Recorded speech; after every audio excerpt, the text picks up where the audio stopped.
E o mercado imobiliário, ele tem 4 ciclos. O boom de lançamentos está dentro de um desses ciclos. Então eu vou começar falando pelo ciclo de expansão, tá? Que é o ciclo que a gente está vivendo, que é o momento do ciclo que a gente está vivendo. Pode ser que a tua região esteja num momento diferente do ciclo daqui de Curitiba, por exemplo. Tá? De maneira geral, existe um ciclo no Brasil todo, mas em determinados momentos tem ciclos que entram antes de outros. Então tem regiões, inclusive, por exemplo, tem região em São Paulo, dependendo da região, dependendo do bairro, que está vivendo um ciclo de sobreoferta, de excesso de oferta. Enquanto tem outra região de São Paulo que está num ciclo de expansão. Né? Então, dependendo da tua região. Hoje, depois que eu falar desses 4 ciclos, você vai analisar na tua região aí como é que tá. Vou começar pelo ciclo de recessão, tá? Recessão, recuperação, expansão e superoferta.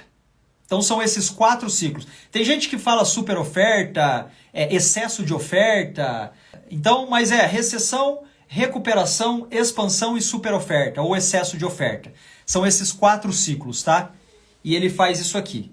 Esses ciclos, eles duram, depende muito do ciclo. Tem ciclo que leva ali 3 anos, 4 anos, 5 anos. Tem ciclo que é mais rápido, o ciclo de expansão geralmente é um pouco mais rápido. O fato é que o mercado imobiliário, ele passa por esses 4 ciclos. O que é esse ciclo de expansão? O ciclo de expansão é quando a economia ela está andando mais rápido.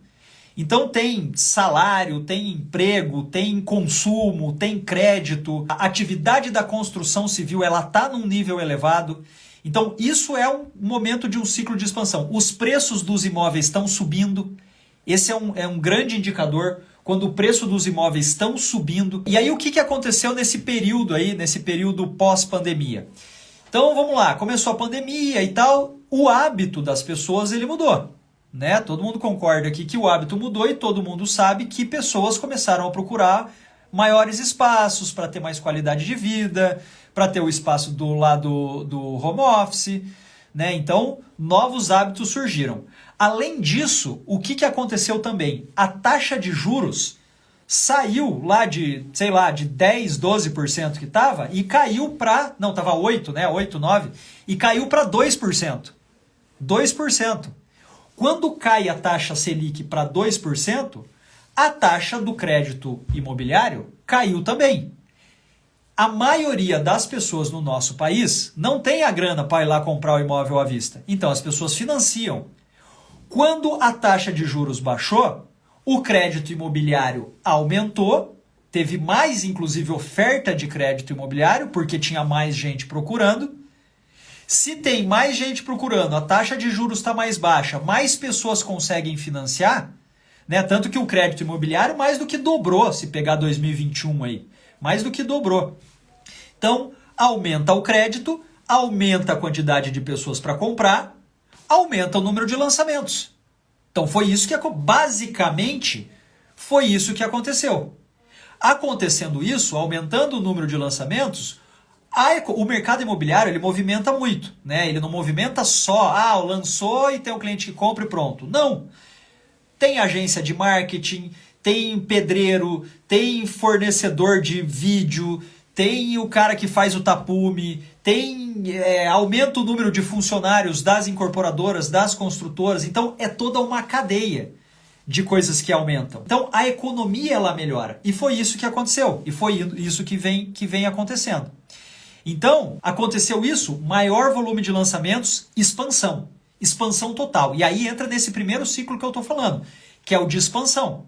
Então tem mais crédito, tem mais demanda, aumenta o número de incorporadoras lançando, a economia começa a aumentar. Tanto que você pegar 2021, recorde em cima de recorde, tanto de lançamento quanto de vendas e tudo mais. E 2022 também está acontecendo isso. Aqui em Curitiba, onde você anda, tem tapume na cidade. Eu não sei na tua região aqui, mas aqui para onde você anda, tem tapume na cidade. Muitas incorporadoras lançaram e continuam lançando. Segundo ciclo, depois da expansão. Saindo da expansão, depois que a gente sair da expansão, então o que eu estou falando aqui? Baixou a taxa de juros lá, 2% e tal, na época, aumentou o volume de crédito imobiliário, as incorporadoras começaram a lançar, as pessoas vieram às compras, o hábito mudou, né, do consumidor, está procurando outro tipo de imóvel para adaptar, essa coisa toda. E aí vai chegar um momento, depois desse ciclo de expansão que a gente está vivendo, que vai ser o momento do excesso de oferta. Tá? O momento de super oferta, o momento de excesso de oferta. Que o que é isso? Vai ter muita oferta no mercado que a demanda não vai conseguir absorver tudo isso. Isso vai acontecer, tá? Vai acontecer. Vai acontecer talvez lá em 2024, talvez em 2025, a gente não sabe, mas vai acontecer. O que é o excesso de oferta? O excesso de oferta é quando as incorporadoras lançaram muito, o crédito ele começa a ficar mais escasso. Porque enquanto tiver crédito, vai ter pessoa comprando. Tá? Porque sempre vai ter gente casando, gente separando, gente saindo de casa, gente querendo fazer investimento. O mercado imobiliário sempre vai ter comprador e vendedor. O que vai acontecer em determinado momento é que o volume de crédito ele vai dar uma diminuída, a taxa vai aumentar, e aí aumentando a taxa vai ter aquele monte de oferta e as incorporadoras vão ter que começar a torrar, assim como aconteceu lá em 2016. 2015, 2016, que aí entrou em recessão, né? Saiu desse ciclo de super oferta, né?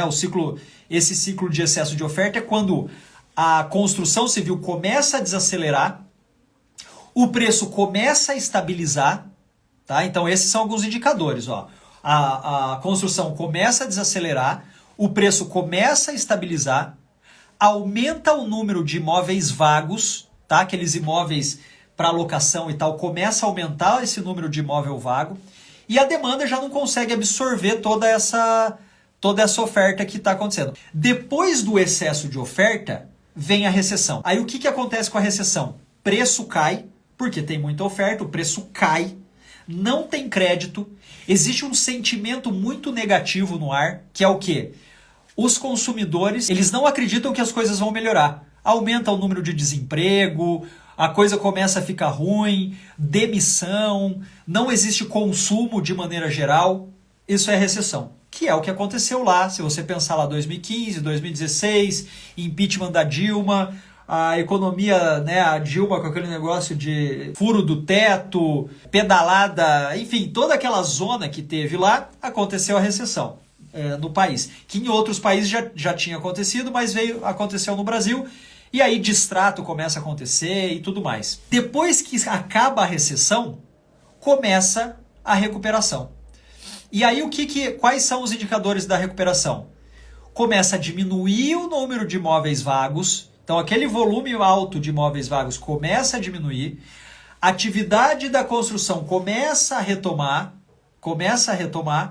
Ainda tem um sentimento negativo, mas começa a retomar. E aqui tem muita oportunidade, principalmente para quem tem caixa, para quem tem dinheiro em caixa, né? Essa recuperação. Que daí começou a acontecer essa recuperação, 2018, 2019, começou a acontecer a recuperação. Na verdade, final de 2017, começo de 2018, começou a acontecer. Por quê? Porque aquele excesso de oferta que as incorporadoras tinham, elas começaram a torrar, 40%, 50% não estavam lançando mais, o estoque começou a diminuir, a oferta começou a ficar adequada com a demanda, a coisa começou a voltar e o troço começou a acontecer.